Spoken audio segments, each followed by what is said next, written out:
और अब बात करते हैं अमेरिका में जो संघीय सरकार का शटडाउन शुरू हुआ है, उससे क्या कुछ असर होने वाला है। अब इसमें होना यह है कि हज़ारों सरकारी कर्मचारी जो हैं वो बिना वेतन के छुट्टी पर जाने की ऐसी नौबत आ गई है। शटडाउन की वजह से सरकारी जो कई गैर जरूरी कार्यक्रम हैं उनकी सेवाओं के बंद होने का खतरा है। अब शटडाउन होता क्या है, बहुत आसान भाषा में आपको समझाऊंगा कि आखिरकार जब सरकार चलाने के लिए जिस कैपिटल की ज़रूरत होती है, अगर वह बजट जब पास होता है वो कम है, तो जो नॉन एसेंशियल सर्विस होती हैं उन पर फ़र्क पड़ता है। और आखिरकार ऐसी स्थिति क्यों आती है और ट्रम्प सरकार का इस पर मतलब इस पूरे सरकार को चलाने के लिए क्या क्या असर होगा, ये हम समझेंगे। लेकिन सबसे पहले जानते हैं कि आखिरकार शटडाउन स्टार्टिंग ग्राफिक्स के जरिए कि ये जो शटडाउन का लौटना है ये किस तरह से है। तो अमेरिका में फिर से शटडाउन लागू हुआ है। अमेरिका समय अनुसार देर रात से लागू स्टेनेंट में जो फील्डिंग हुई थी, यानी कि बिल को लेकर वो प्रस्ताव खारिज हुआ। अब बिल खारिज होने के बाद शटडाउन लागू किया गया।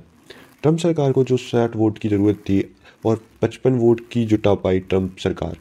और साथ ही साथ हमने देखा कि रिपब्लिक और जो डेमोक्रेटिक थे वो एकमत नहीं हुए, सहमत नहीं हुए। तो बिल के खारिज होने के बाद ये शटडाउन लागू हुआ। ट्रम्प सरकार को 60 वोटों की दरकार थी और यह वोट उन्हें नहीं मिल पाए, जिस वजह से हमने देखा कि 55 वोट जुटाने में कामयाब रही। लेकिन अब क्योंकि ये प्रस्ताव खारिज हुआ है तो सरकारी कामकाज ठप होने की नौबत आ गई है। और अब आरोप प्रत्यारोप का खेल है, जहां डेमोक्रेट एक तरफ जिम्मेदार मान रहे रिपब्लिकन्स को और रिपब्लिकन्स डेमोक्रेट पर इस जिम्मेदारी को थोप रहे हैं। तो सारे जो सरकारी कामकाज है वो ठप होने की नौबत यहाँ पर आ गई है और इससे के लिए ट्रम्प सरकार यकीनन डेमोक्रेटिक को जिम्मेदार मान रही है। अब समझते हैं कि जो शटडाउन है इसका असर वहाँ की अमेरिका संस्था प्रशासन पर किस तरह से पड़ने वाला है। तो सरकार के पास खर्चों को लेकर यानी कि जो पैसे हैं उसकी किल्लत होगी और अगर खर्चे कम करने होंगे तो उसमें कटौती यानी कि कॉस्ट कटिंग करनी पड़ेगी। और लाखों कर्मचारियों को जो हम वेतन की बात करते हैं वह नहीं होगा। इसलिए आपको कहीं ना कहीं टेम्परेरी लीव पर भेजा जा सकता है, जिसमें करीब 11,000 से ज़्यादा जो कर्मचारी हैं उन्हें छुट्टी पर भेजने का मन बना चुकी है अमेरिका सरकार।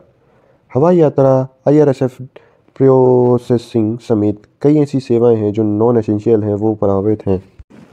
हालांकि इमरजेंसी सर्विसेज पर कोई प्रभाव नहीं पड़ा है, लेकिन अगर हम इसका बॉर्डर पर्सपेक्टिव देखें तो अर्थव्यवस्था को अरबों डॉलर का नुकसान होगा।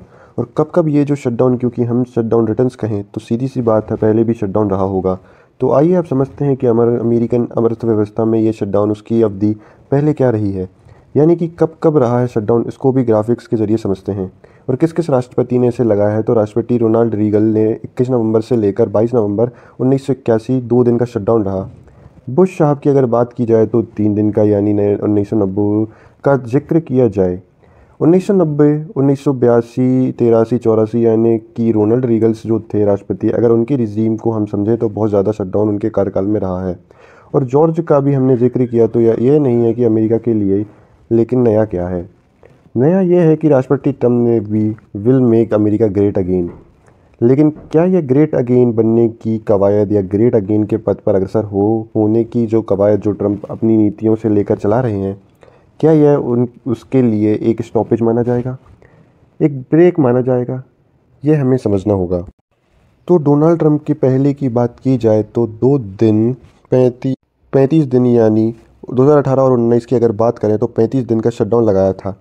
यहाँ पर हमारे साथ देखिए, सबसे पहले मैं आपको बताऊँ तो जो फेडरल गवर्नमेंट है अमेरिका की, उसके 23 में से 21 विभागों ने यह कंफर्म कर दिया है कि वो अपने कर्मचारियों को छुट्टी पर भेजेंगे। और साथ ही साथ इसका असर अगर हम बात करें तो भारत में जो अमेरिका का दूतावास है उसका एक्स अकाउंट, उस पर भी अपडेट आना बंद हो गया है। यह एक असर इसका देखा जा सकता है। हालांकि जो रिपब्लिकन्स हैं वही कह रहे हैं कि वह हर रोज़ सीनेट में इस बिल को रखेंगे पास कराने के लिए, तो आज भी सीनेट में इस बिल को रखा जाएगा। और साथ ही साथ जो पुराना ट्रम्प का टेन्योर था उस वक्त भी हमने 3 बार शटडाउन देख चुके हैं, लेकिन बाइडन का जब टेन्योर था तब कोई शटडाउन नहीं देखा गया। तो इससे कहीं ना कहीं यह इशारा मिलता है कि ट्रम्प को कुछ ज़्यादा ही राजनीतिक विरोध का सामना अमेरिका में इस वक्त करना पड़ रहा है। और पिछला जो शटडाउन था 2018 का, वो लगभग 35 दिन तक चला था। और इसका शटडाउन का कारण जिस तरह से सेवाएं वहाँ पर बंदित हुई और लोगों की तनख्वाहें रुक जाएंगी, ये अभी तो दोनों ही डेमोक्रेटिक पर भी और रिपब्लिकन्स पे भी कभी काफ़ी दबाव है। और आने वाले दिनों में हम देखेंगे कि कोई बीच का रास्ता निकाल डालकर इससे जो टेम्परेरी फंडिंग बिल है इसको पास किया जाएगा। वह जब लोगों के पास पैसा ही नहीं होगा तो वह अर्थव्यवस्था में खरीदारी कैसे करेंगे? तो जिस परचेजिंग पावर को बढ़ाने के ये वायदे ट्रंप लाए थे, वह कहीं न कहीं आप इस वायदे लड़खड़ाते हुए दिख रहे हैं। अमेरिका के अंदर शटडाउन कोई नया नहीं है। अगर अमेरिका इतिहास की हम बात करें तो 22 बार यहाँ शटडाउन हो चुका है।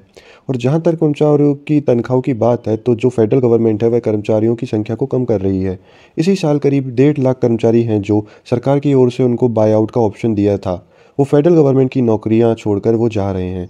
तो काफ़ी एक इंस्टीट्यूशनल इसका असर आने वाले समय में दिखेगा कि जिस तरह एक जनता का एक दबाव रहता है, जिन लोगों को तनख्वाह मिलनी है, एयरफोर्स में कई सारी ऐसी सेवाएं हैं, वहाँ पर लंबी लंबी लाइनें देखने को मिलेंगी। जो नेशनल पार्कर्स है वहाँ पर काम बिल्कुल बंद हो जाएगा। कई पार्कर्स बंद कर दिए गए हैं। तो इसका दबाव का असर दोनों पर दिखेगा और आने वाले दिनों में हम देखेंगे कि कोई बीच का रास्ता निकालने की कोशिश होगी। धन्यवाद।